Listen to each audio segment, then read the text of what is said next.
नमस्कार। आज हम बात करेंगे देशी गाय के घी के बारे में। आयुर्वेद में बताया गया है आयुर्वेयी घृतम घृतेन वर्धते वीर्यम घृतेन वर्धते आयुः घृतम श्रेष्ठम रसायनम गव्यं घृतम श्रेष्ठम रसायनम। ऐसे अन्य जगह पर गाय के घी की मुक्त कंठ प्रशंसा की गई है। लेकिन दुख की बात यह है कि आज ऐसे गाय का घी मिलना तो क्या देखना भी दुर्लभ हो गया है। अनेक प्रकार की मिलावटें गाय के घी में हो रही है। उसको ध्यान में रखते हुए संस्कृति आर्य गुरुकुलम वर्षों से चरती हुई गायों का जो संस्कृति आर्य गुरुकुलम के परिसर में भी है और संस्कृति आर्य गुरुकुलम जहाँ है उसके आसपास के कई गांवों में बहुत सारी गायें हैं। साथ साथ में अनेक जुड़े हुए लोग भी गाय रखते हैं। उसका दूध लेकर उसको एक वैदिक विधि से मंथन करके जो एक घी का निर्माण करता है। तो ये वर्षों से की जो परंपरा हमारी रही है घी बनाने की, तो एक अनेक विषय अनेक विभिन्न परंपराओं में एक महत्वपूर्ण परंपरा हमारी घी बनाने की है। प्रदेश में भी यदि अभी घी बनता है तो भी वो ज़्यादा से ज़्यादा मक्खन तक ही जा पाए हैं, घी तक नहीं जा पाए। इसके लिए मक्खन के लिए उसके पास इंग्लिश शब्द है, लेकिन घी के लिए कोई इंग्लिश शब्द नहीं है, उसको घी ही कहा जाता है। तो इसके लिए हमने ये घी के इतने गुण जो आयुर्वेद में बताए गए हैं, वो घी को एक विशेष विधि से पकाने पर ही सब कुछ मिलते हैं। हमारा संस्कृति आर्य गुरुकुलम का अभ्यास वर्षों से संस्कृत साहित्य में रहा है और आयुर्वेद के ग्रंथों का विभिन्न बहुत ही अच्छी तरह से अवलोकन रहा है। उसके आप बहुत सारे वीडियोस यूट्यूब पर देख सकते हैं। तो उसको उस ज्ञान का ही उपयोग करके हम न केवल घी बनाते हैं, अपितु उसमें भी अच्छी तरह से कैसे बनाया जाए वो भी हम इसमें हमारे ज्ञान का उपयोग करते हैं। जैसे नागरवेल का पत्ता यदि घी के बनाते वक्त डाला जाए तो उसकी सुगंध में बहुत ही अच्छा लाभ मिलता है। घी सूर्योदय से पहले बनाया जाए तो बहुत ही अच्छी क्वालिटी का बनता है और वो लंबे समय टिकता है। ऐसे अनेक रहस्य है जो घी बनाने में उपयोगी होते हैं। वो परंपरागत हमको गुरुवर्य से प्राप्त हुए हैं। इसका उपयोग करके हम जो दो प्रकार के घी बनाते हैं, इसमें आज एक प्रकार के घी की बात करेंगे, वो है देशी गाय का घी।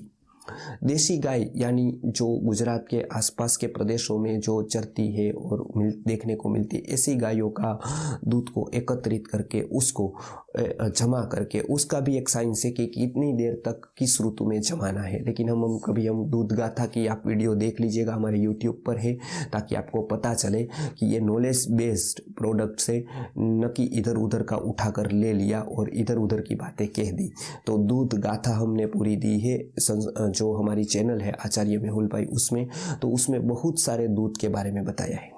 तक्र के बारे में तो हम बार बार बताते ही है। पंचगव्य की शिविर करते हैं, पंचगव्य की अनेक औषधियाँ बनाते हैं।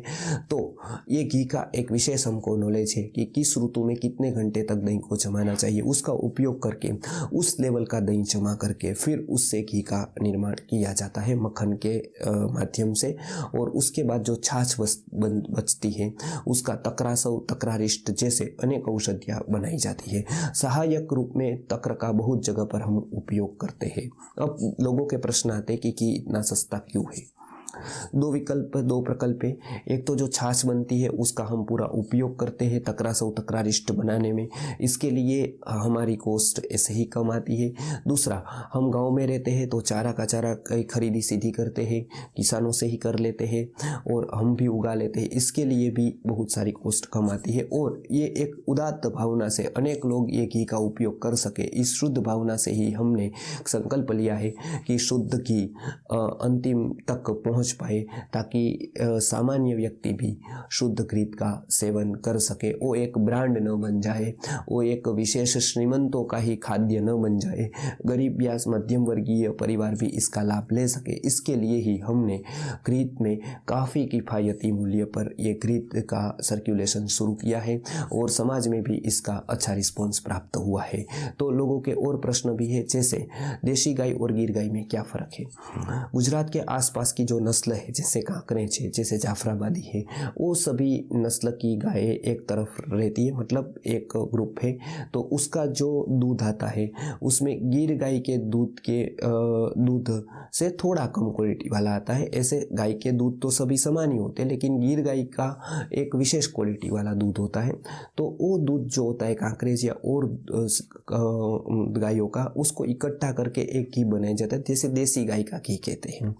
और एक अलग से गिर गायों को रखकर उसका बनाया जाता है, उसको गिर गाय का घी कहते हैं। तो इसमें एक शास्त्र शुद्ध परंपरा है, उसमें कोई ऐसी बात नहीं है कि दो प्रकार क्यों है।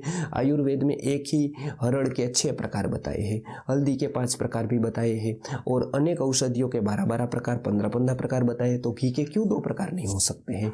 तो ये बिल्कुल डाउट ना करें कि ऐसे 2 प्रकार क्यों है घी के, बहुत सारे प्रकार हो सकते हैं। हम अभी 2 प्रकार के बनाते हैं, और दोनों प्रकारों में भी हम वैदिक विधि का ही उपयोग करते हैं। तो इसमें केवल थोड़ा बहुत अंतर है, वो दूध का है, तो बाकी की जो प्रोसेस है वो समान है। तो ये एक ग्रुप है जो देशी गायों का लेकर हम बनाते हैं, उसको देशी गाय का घी ऐसी संज्ञा दी है, और स्पेशल जो गिर गाय का है उसको गिर गाय का घी ऐसी संज्ञा दी है।